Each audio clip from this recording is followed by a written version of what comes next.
இன்றே டவுன்லோட் செய்து உங்கள் ஃபேவரட் ஷோக்களை என்ஜாய் பண்ணுங்க. இந்த கல்யாணம் நிக்கிறதுக்கும் ககனுக்கும் என்ன சம்பந்தம் இருக்குமா? அவன் ஆபீஸ்க்கு தானே போயிருக்கான். இல்ல ஆண்டி, ககனோட கார்ல தான் அந்த பொறுக்கி வந்தான்.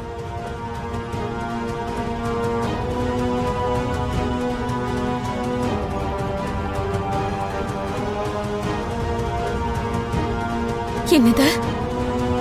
ககன் அங்க வந்தானா? ஆமா,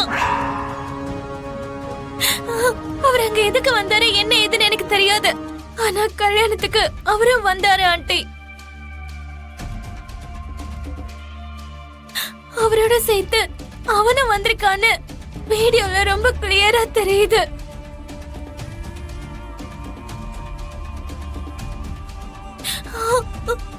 அவரோட வந்ததுனால அவருதான் இந்த கல்யாணத்தை நிறுத்துறதுக்காக அவனை அனுப்பி வச்சாருன்னு எல்லாரும் நினைச்சிட்டு இருக்காங்க. ககன எல்லாரும் சேர்ந்து திட்டிட்டு இருக்காங்க ஆண்டி. ஐயோ கடவுளே, நான் என்ன பண்ணுவேன்? அந்த கல்யாணத்துக்கும் எனக்கும் எந்த சம்பந்தமும் இல்லைன்னு சொன்னவன் அந்த கல்யாணத்துக்கு எதுக்காக போனான்? அந்த குடும்பத்துல எது நடந்தாலும் எப்பவும் கண்டுக்காதவன் எவனோ ஒருத்தனை கூட்டிட்டு எதுக்காக அங்க வந்தான்?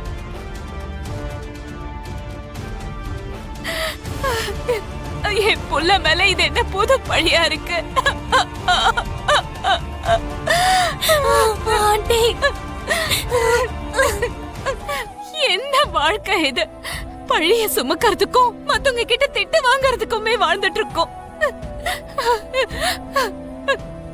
அந்த பொண்ணு கல்யாணம் நின்னு போச்சேன்னு வருத்தப்படணுமா? இல்ல ஏன் புள்ள மேல இப்படி ஒரு பழிய சுமத்திருக்காங்களேன்னு அழணுமான்னு எனக்கு ஒண்ணுமே புரியல.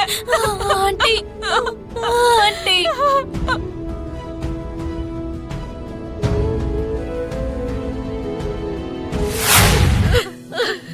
கல்யாணம் பண்ணிக்கிட்டு மாமியார் வீட்டுக்கு போக வேண்டிய பொண்ணு இப்படி கிடக்குறாளே.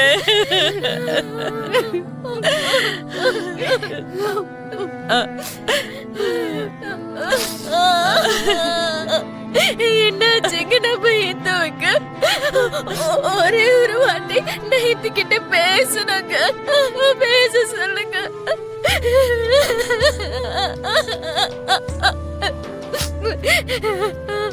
மீரா, இந்த பொண்ணு ஆகாது, டிஸ்டர்ப் பண்ண வேண்டாம்னு டாக்டர் சொல்லிருக்காங்கல்ல.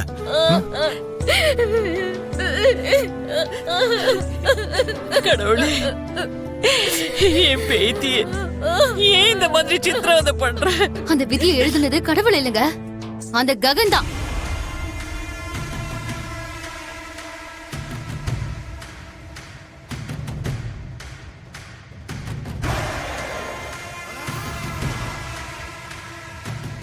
ஆமா மாமா, கல்யாணம் பண்ணி முறைப்படி மாமியார் வீட்டுக்கு அனுப்ப வேண்டிய நம்ம இந்துவ இப்படி ஹாஸ்பிட்டல்ல வந்து படுக்க வச்சது அவன்தான்.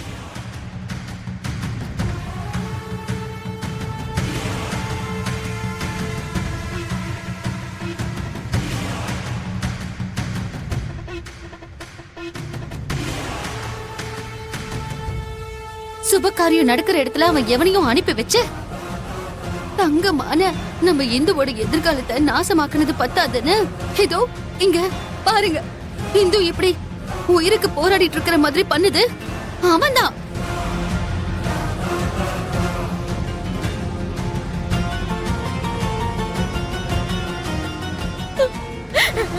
அந்த ககனுக்கு நான் என்னங்க துரோகம் பண்ண?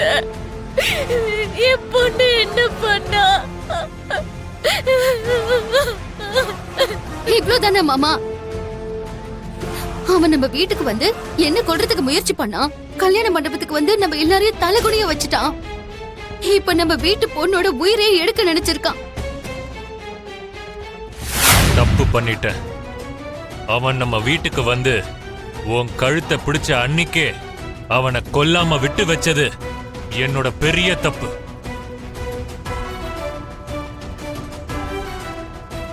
என் தங்கச்சி பொண்ணோட கல்யாணம் நிக்கிறதுக்கு காரணம் மட்டும் இல்லாம எல்லார் முன்னாடியும் நம்மள கேவலப்படுத்தினவன் உயிரோட இருக்கவே கூடாது. அவனை கொல்லாம விட மாட்டேன்.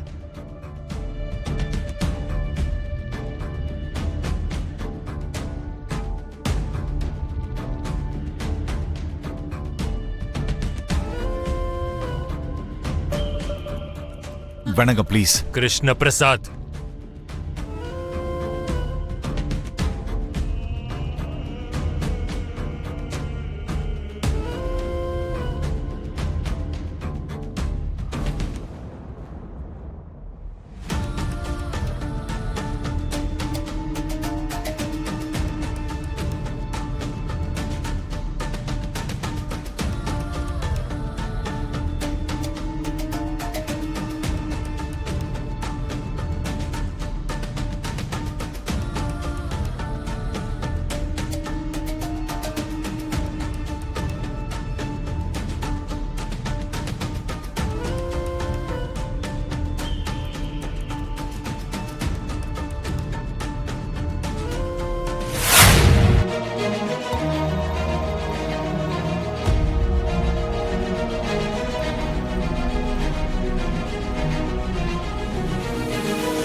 என் பக்ககன் வந்துட்டியா?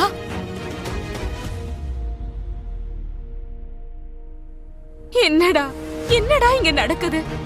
இந்துவோட கல்யாணம் நின்னு போச்சா? அதுக்கு நீதான் காரணம்னு பேசிட்டு இருக்காங்களா? முதல்ல அவன் யாருடா? அவன் எதுக்கு உன் கார்ல வந்தான்? உனக்கு எப்படிடா அவனை தெரியும்? அவன் பண்ண பிரச்சனை ஒரு பக்கம்னா உங்க கூட தான் வந்தான்னு எல்லாரும் கோவப்படுறாங்க. நீங்க தான் கல்யாணத்தை நிறுத்துனீங்கன்னு சொல்றாங்க. எனக்கு எதுவும் தெரியாதுமா.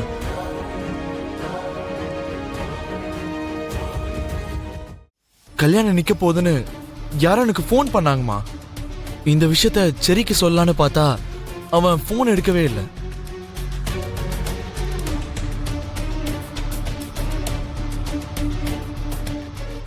அதான் என்ன நடந்தாலும் சரி ஓகேன்னு கல்யாணம் நிக்க போகுதுன்னு சொல்றாங்களேன்னு சொல்லிட்டு போய் ஒரு வார்த்தை சொன்னா அவங்க எச்சரிக்கையா இருப்பாங்களேன்னு தான் அங்க போனேன்.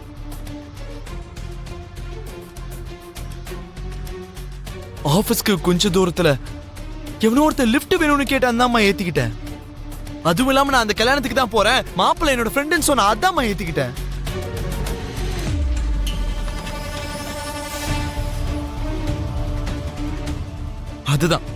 அதுதான் நான் பண்ண பெரிய தப்புமா. அவங்க கல்யாணத்தை நிறுத்த தான் போறான்றதும் அவன் ஒரு பெரிய ஃப்ராட்ன்றதும் எனக்கு தெரியாதுமா.